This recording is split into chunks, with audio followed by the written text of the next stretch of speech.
Welcome to Founders Future, a podcast powered by Closers.io, where we dive into the journeys of innovative entrepreneurs and explore the road ahead for them and their companies.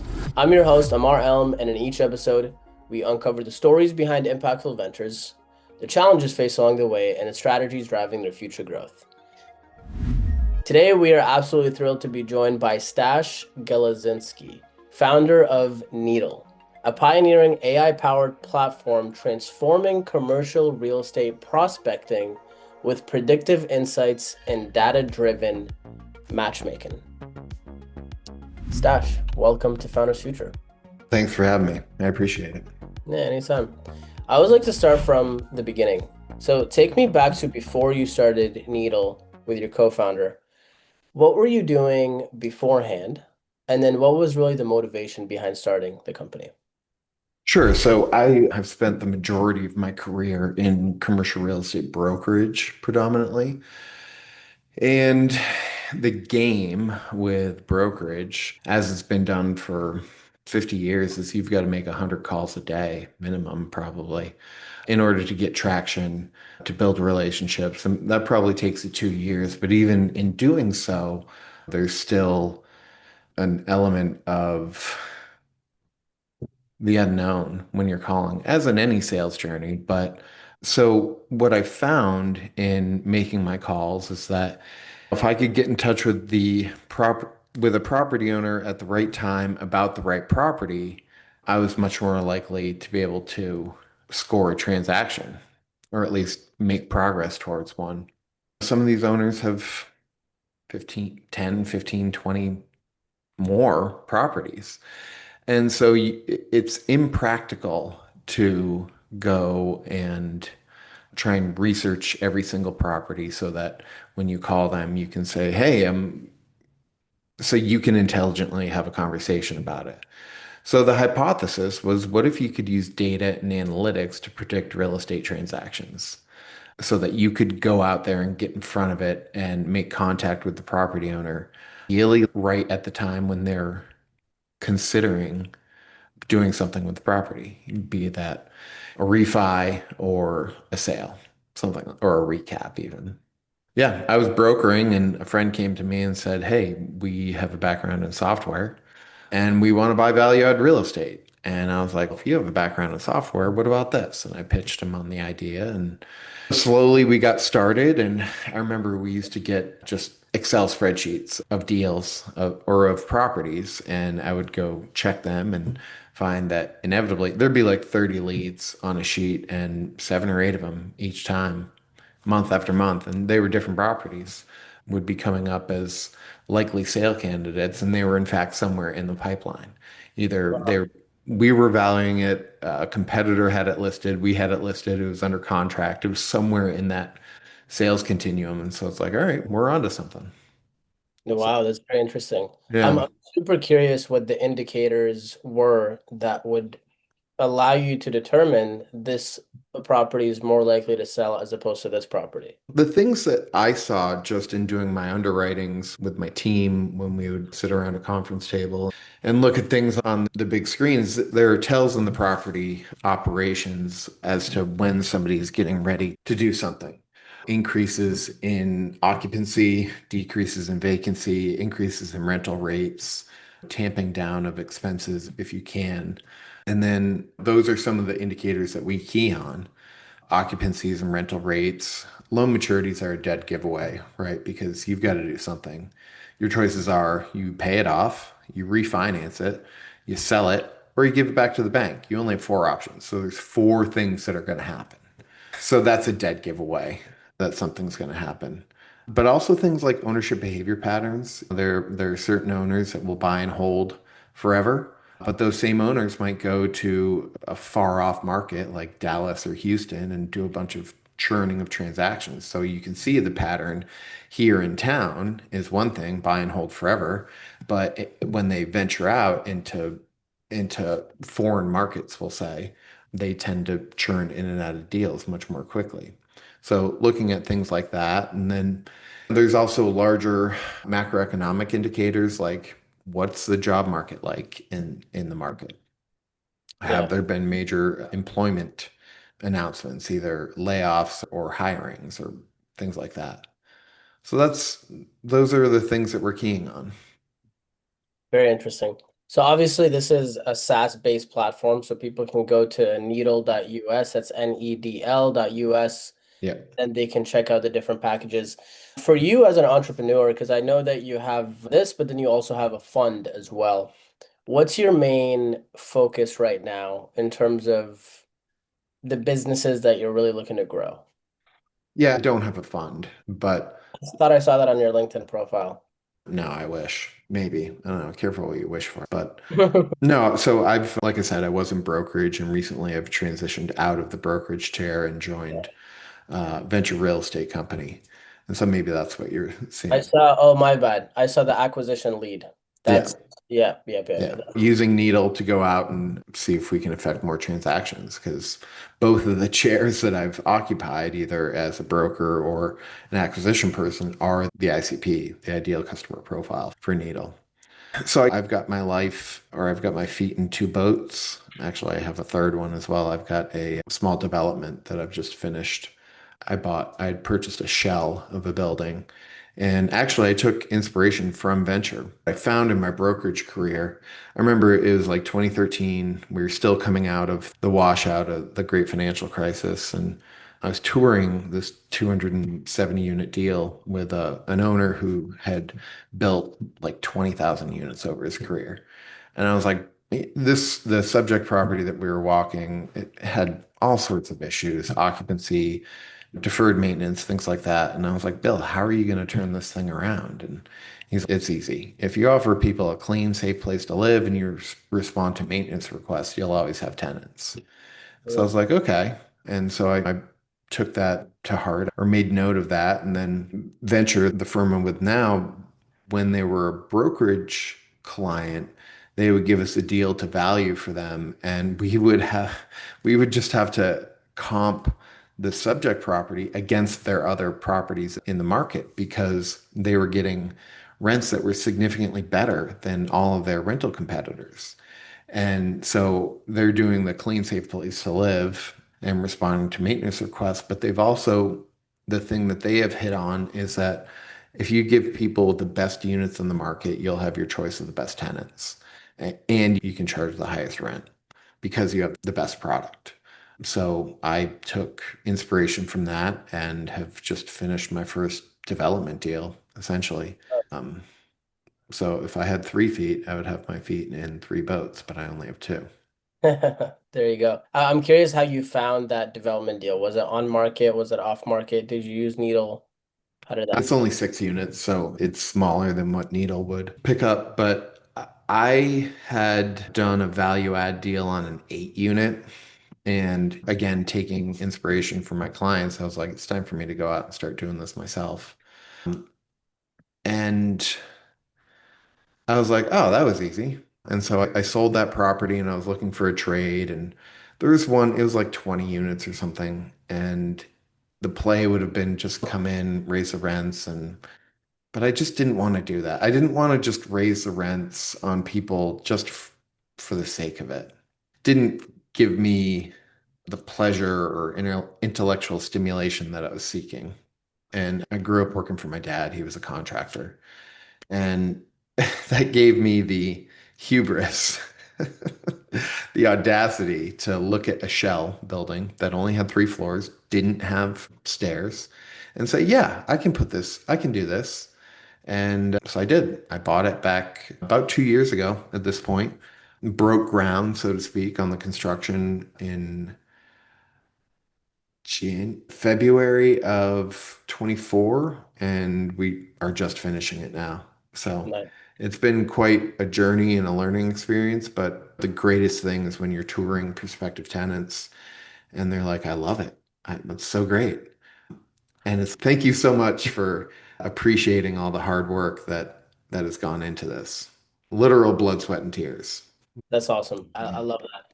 So when it comes to Needle specifically, when you think of growing the company, obviously a big part of that is client and customer acquisition. Comes to lead generation, when it comes to marketing, what are you doing on that front to get more users on the platform? Yeah, we were actually just having this conversation this morning before you and I hopped on this. There's a couple of different ways to go about and do it. One of the ways is that if brokers are out there advertising, saying, "Hey, we have just listed this property." So an easy way to do it is to see, okay, they've just listed this property. Is it listed in Needle? Yes, it is. Okay, let's hit them with, hey, congratulations on the new listing. By the way, did you know that we predicted that this would be for sale 4 months ago? Interesting. So that's one of the ways that we're going about doing it. Trying to chase the enterprise level sale is a bit challenging because you've got to get a bunch of different stakeholders on the line. And so what we're deciding to do is go a bit more guerrilla and just go to the brokers and even acquisition people and say, hey, do you want deal flow? Do you want deals? Do you want to know which ones are going to trade? And of course, the answer is going to be yes. And so we'll give it away on a freemium. And all we ask is that you use it. And if you start to get deal flow out of it, then let's have a realistic conversation about how we can create a partnership. But those are the approaches that we're hitting on at the moment. Okay, very cool. Have you thought about having a campaign that's strictly for investors that want off-market opportunities? Yeah, absolutely. That's Yeah. one of our other ICPs. The platform, the persona that it's built for right now is the broker persona, Mm, but the investor persona isn't that much different. yeah. So, yeah, I think we'll start with the brokerage community and then go after people that sit in the acquisition chair as well. Yeah. Yeah, very cool. I'm curious when it comes to pricing, because obviously you have the monthly, you have the annual. I know there's some SaaS providers. We've worked with a couple, but then I also know of Investor Lift. I don't know. Are you familiar with Investor Lift? No.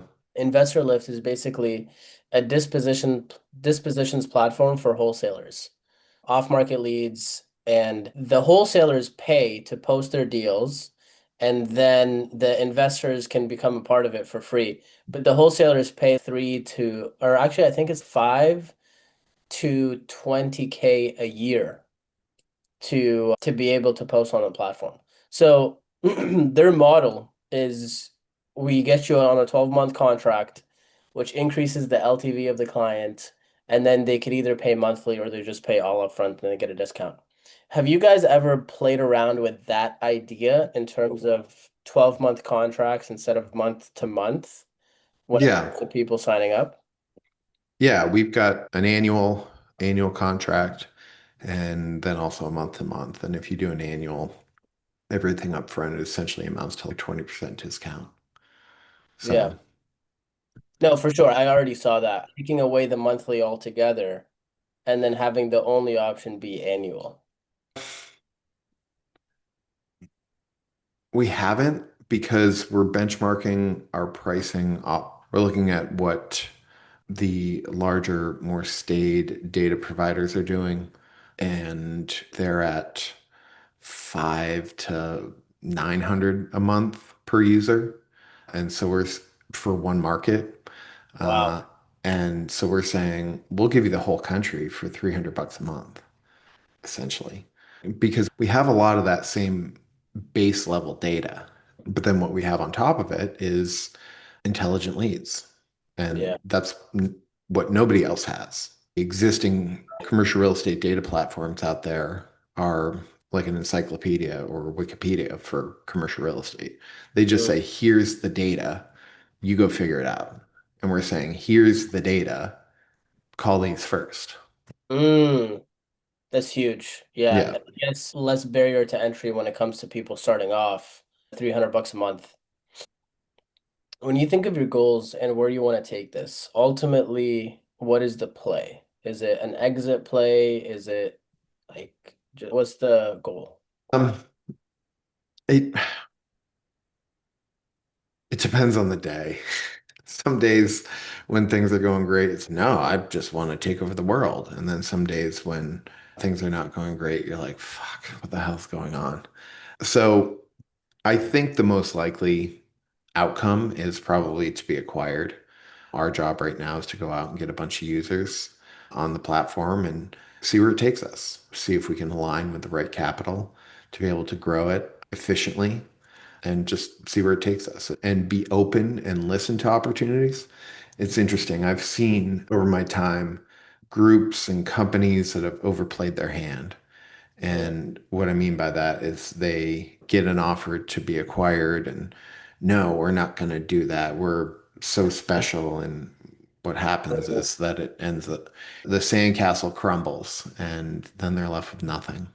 Yeah. So I think, if there's a reasonable offer on the table, that we'll have to sit and look at it and have a discussion of why we might and why we might not take it. Yeah. Very interesting. I think this is like because I've been in the real estate investing space for a while and I'm part of Pace Morby's community and I'm in that world. I could see this blowing up, to be I honest. hope so. Yeah. Yeah. Like I said, I we're kind of hope, but I don't because now I know about it. So it's less people to know about it. No, I'm joking. no, we're in a spot right now where we just went through a round of talking to a bunch of VCs and the feedback was you need more users, you need more. And we intentionally slow rolled bringing on users, but now it's like, all right, let's just give away free leads. And all we ask is that you just give us some feedback, fill out a survey once a month. And if you start to get deals out of it, if you're using it, then we can talk about building a relationship together. So that's something you're interested in. We can certainly talk offline. Yeah, no, 100%. I definitely would be interested in that. I also do have some thoughts for you in terms of how you could get more users profitably. Um, Sure.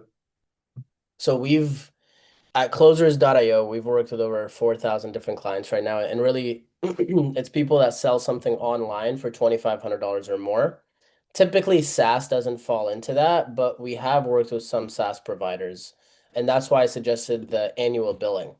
And the play there is that we run ads on Meta, and these are short form ads. They're 60 to 90 seconds. And we make an offer like, hey, this data is going to help you do XYZ. And if it doesn't, you don't pay, kind of thing. That's just one example I'm literally thinking off the top of my head. And then we get them on a page. That page has a shorter video. It has an application. The application is key because that allows us to grade the applicants. And then the ones that we like, we can tell Facebook we want more of these types of people. But we get them on a sales call. So there's a sales team behind this, or it's just yourself, but ideally there's a sales team. And the goal on the sales call is to do two things. A, market research, so understand more about what the clients want so that we can shift the messaging accordingly to increase the lead flow. And two, to get them on an annual contract. The reason that I say annual is because having it be high ticket is the only way that you can get paid to acquire customers. Does that make sense? So like if Yeah. it costs me $500 or cost me $1,000 to acquire this customer, but they pay me 2,000 or 3,000, I'm getting paid to acquire customers. I can just keep dumping money into ad spend. And if you look at Hyros, which is a very successful software company, it's sold for hundreds of millions of dollars. That's exactly what they did. They got people on a sales call and they were selling their annual for 3,000, 3,500 bucks. They still had the monthly, but they on the sales calls they were selling the annual and they had a really good guarantee attached to it. Product was actually good. But because of that, he was able to outspend all of his competitors because they didn't understand that model of how do I get somebody from an application onto a sales call and sell them something high ticket. That makes sense. Yeah. If I were you, I definitely think about that. And if you want help, like that's literally what closers.io does. But Sure. Yeah. yeah, yeah. But I know we haven't even wrapped up the podcast yet. Those are some of my thoughts. What is the best way for people to reach out to work with you, to hop on the platform? Walk me through that. Yeah. If you go to needle.us, nedl.us, you can sign up right there online and get access to the platform, or you can schedule a demo and that will take you essentially to the same thing. But yeah, or if you want to send me an email, stash at nedl.us. Probably I'm slow to respond on that because I've got 450 emails in there, but give it a shot. I'll do my best. Fair enough. Fair enough. I'm the same way. I need to clear up my inbox. I think I have 1,000 something. Yeah, it gives me But anxiety. yeah, I feel that. Awesome, Stash. Thank you so much for your time. Thanks for having me. Yeah, anytime. So that wraps up another inspiring episode of Founders Future. To our listeners, if you enjoyed this episode, make sure to go to needle.us. That's nedl.us. And you can email stash@needle.us. Or you could also just go to the website and schedule a demo. And if you are a business owner, specifically a coach, consultant, or agency owner, and you're really looking to scale your business and you want to enhance your sales and marketing efforts, visit closers.io to hop on a call with our team and discover how we went from zero to $30 million in less than 3 years. Until then, keep on climbing.